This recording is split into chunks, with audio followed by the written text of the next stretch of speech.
Bon. Donc voilà une présentation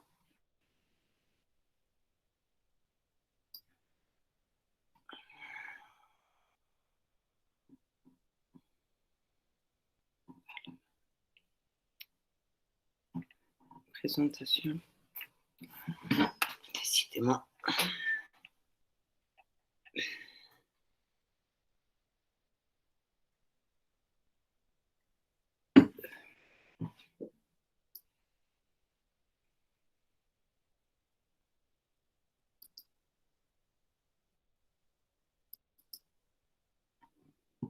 Bon, voilà. Donc, les anomalies chromosomiques sont de deux types. Celles qui touchent le nombre et celles qui touchent la structure.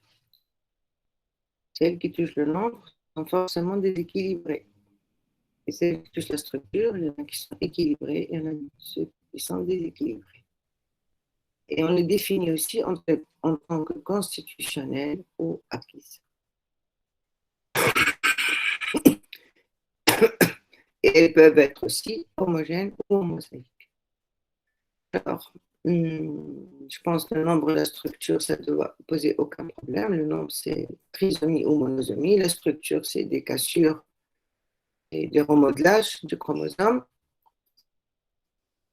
Constitutionnel, c'est quand toutes les cellules ont le même maillotype et donc tous les organes portent la même anomalie.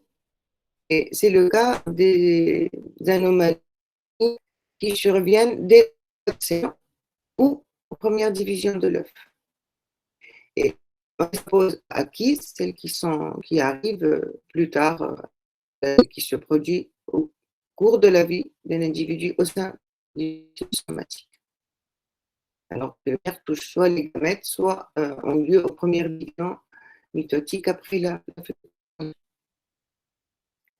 Alors, anomalie homogène ou en mosaïque, homogène, toutes les cellules portent la même anomalie.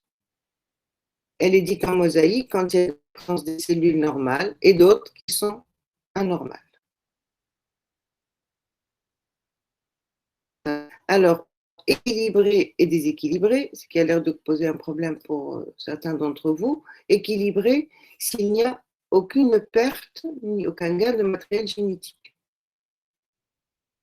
Déséquilibré s'il résulte d'une perte ou un gain de matériel génétique. Alors, les anomalies de nombre sont forcément déséquilibrées, puisque soit on a une trisomie, donc on a gagné, soit une monosomie, on a perdu. Et les anomalies des structures, on va le voir après, elles sont soit équilibrées, c'est-à-dire il y a ni perte ni gain, mais changement de position, soit elles sont déséquilibrées. Est-ce que j'ai répondu à votre question, demoiselle? Mademoiselle Zineb. Oui, madame, merci. Vous m'entendez ou pas? Oui, mais le son, il se coupe un peu. Ah oui, c'est la connexion. Alors, je vais essayer de me mettre sur le. Alors, se mettre sur le 4G. Espérons que ça marche.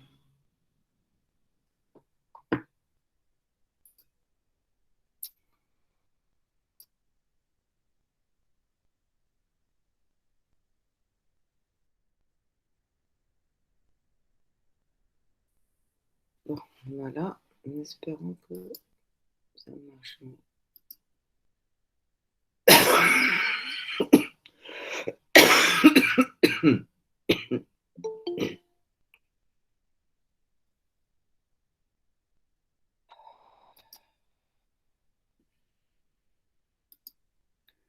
Alors, ici, c'est une figure qui compare les anomalies chromosomiques constitutionnelles et acquises. Constitutionnelles, comme je l'ai dit, ils ont lieu soit au cours de la gamétogénèse, au cours de la méiose, soit aux premières divisions après la fécondation. Elles sont homogènes si ont lieu tout à fait avant la conception, et elles sont en mosaïque si elles ont lieu après, parce que ça, c'est des anomalies qui ont lieu au cours de la mitose. Et les acquises, ce sont des anomalies qui se produisent à l'âge adulte. Et bien sûr, ça donne un tissu en mosaïque avec un tissu normal, un organe normal et un organe atteint. Alors, je pense que je vais vous laisser voir ça par la suite. Je voudrais revenir à cette figure qui reprend ce qu'on vient de dire. Alors, les anomalies au cours de la méiose sont donc dues à une non-disjonction, soit à la méiose 1, soit à la méiose 2. Elles aboutissent à des gamètes contenant 2 chromosomes et des gamètes ne contenant aucun. Et par la suite, après la fécondation, il y aura des individus trisomiques et des individus monosomiques. Ça, c'est quand ça se passe à la méiose 1. Si ça se passe à la méiose 2, donc la non-disjonction se fait à la méiose 2, il y aura 2 gamètes normaux. La disjonction s'est faite normalement à la première division. Et ces 2 gamètes-là vont donner naissance, par la suite, pré-fécondation, à un individu trisomique ou monosomique. Donc ces deux sont constitutionnels et homogènes. Si la non-disjonction se fait à la mitose, ça dépend du moment à laquelle elle se fait. Soit, comme on l'a dit, juste aux premières divisions, et donc elles sont dites constitutionnelles. Elles seront en mosaïque parce qu'il y aura 2 types de cellules, mais elles sont dites constitutionnelles. Et si elles ont lieu plus tard, acquises, comme par exemple des cellules cancéreuses, ben, elles sont acquises parce que ça arrive dans la vie au niveau donc de cellules somatiques, et elles sont forcément en mosaïque. Donc, peut-être ça vous aide à comprendre les termes qu'on a utilisés. Alors ça, donc ce qu'on vient de voir, c'est l'origine des anomalies de nombre qui ont lieu au cours des divisions de la méiose ou de la mitose.